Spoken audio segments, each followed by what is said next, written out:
Hello hello everyone. मैं यहाँ पे बहुत छोटी सी आपको एक बहुत ही छोटी सी अपनी साथ जो घटना है वो आपके साथ शेयर करना चाहती हूँ, क्योंकि आज फादर्स डे है, इसलिए मैंने सोचा कि ये एक आपके साथ घटना मैं शेयर करती हूँ। क्योंकि मैं भी बहुत इमोशनल हो रही थी, क्योंकि जो मेरे पापा हैं, इन लोगों के जो ये मेरे ससुर जी हैं, इनके 5 भाई। मैं जल्दी रोती नहीं हूँ किसी के सामने। इन लोगों ने इन लोगों ने मेरे पर अत्याचार करे। मेरे पापा हमेशा मेरे लिए स्टैंड मतलब खड़े रहे, हमेशा खड़े रहे। उनको भी झेलते झेलते ब्लड कैंसर हो गया। उसके बाद में जब उनको ये हुआ था तो उनका सबसे मेन कंसर्न यही था कि मेरे साथ क्या होगा आगे चल के। तो मैंने उनसे ये कहा, पापा आप अपनी टेंशन लो, मेरी टेंशन मत लो अभी। तो मैं थोड़ी देर में तो मैंने यही बोला था कि आप अपनी टेंशन लो। उनके सामने तो मैं कभी रोई नहीं, कभी मैं किसी के सामने नहीं रोती हूँ, तो मेरी टेंशन मत लो।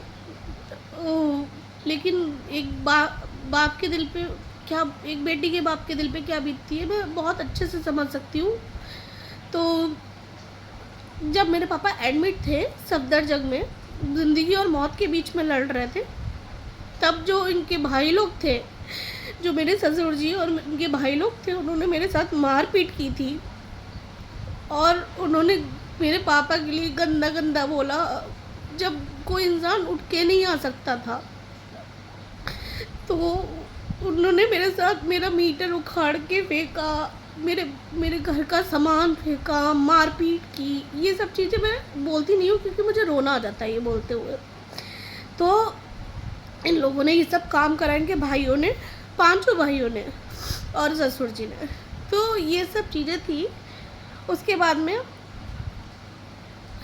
मेरे जो ससुर जी थे, मेरे पापा 20-25 दिन में ख़त्म हो गए थे जब उन्हें पता चला था। उसके बाद ब्लड कैंसर के बाद मुश्किल से 10-15 दिन वो हॉस्पिटल में रहे, उसके बाद वो ख़त्म हो गए। जब मेरे पापा ख़त्म हुए, मेरे ससुर जी ना मेरे ससुर जी आए, ना उन्होंने अपने भाइयों को गलत कहा, जो उन्होंने बदतमीज़ी की ना उसका विरोध किया, बिल्कुल उनका सपोर्ट किया। ना मेरे ससुर जी मुझे मरने पे भी नहीं आए, इतनी नफ़रत थी। ना मेरा हाल पूछा, ना मतलब किसी का कुछ नहीं पूछा उन्होंने, ठीक है।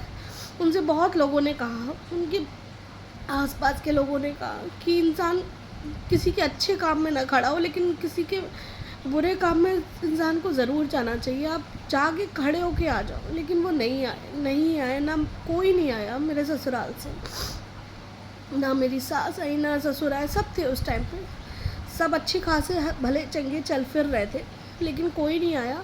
ऊपर से इनके भाइयों ने मेरे साथ बहुत बदतमीज़ी की थी। वो दिन कभी नहीं भूल सकती मैं, कभी नहीं भूल सकती मैं। मेरे मुंह से शब्द नहीं निकल रहे थे और मैं अपने पापा से लास्ट टाइम बात भी नहीं कर पाई, क्योंकि मैं उस टाइम पे मैं अपनी हर बात बताती थी जब ये लोग बदतमीज़ी करते थे।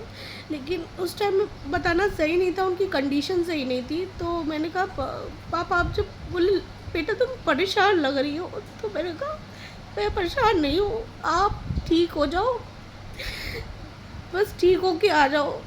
बाहर से इनके भाई लोग चीख रहे थे, मैं अंदर फ़ोन पे पापा से बात कर रही थी।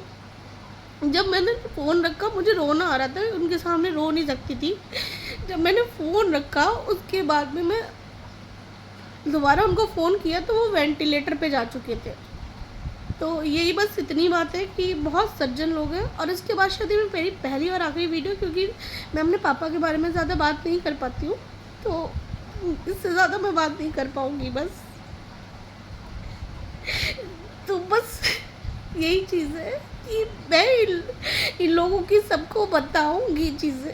सबसे बड़ी बात है, मेरे हस्बैंड बहुत सपोर्टिव है। कुछ अच्छे कर्म करे होंगे मैंने, जो मेरे हस्बैंड सपोर्टिव मिले, वो मुझे समझते हैं।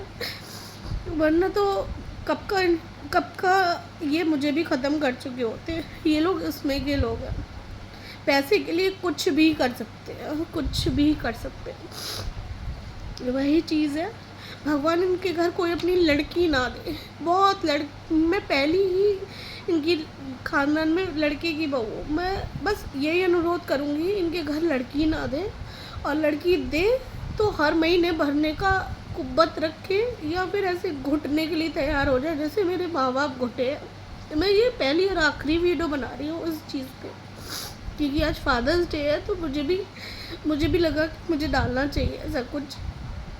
मुझे भी बहुत याद आ रही थी और सब चीज़ें घूम रही थी मेरे दिमाग में, तो बस यही चीज़